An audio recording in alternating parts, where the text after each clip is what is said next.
पावसामुळे शासकीय बंगल्याचं 95 लाखांचं पाणी बिल थकीत आहे।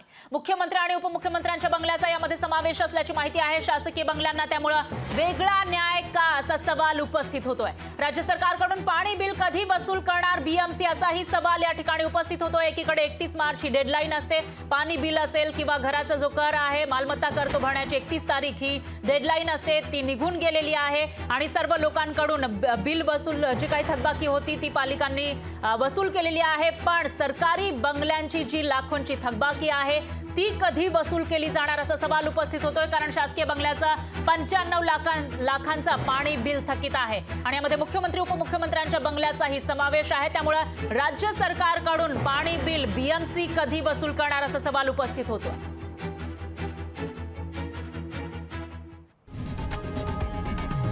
लोकशाही मराठी ऐका, पहा, जागरूक रहा।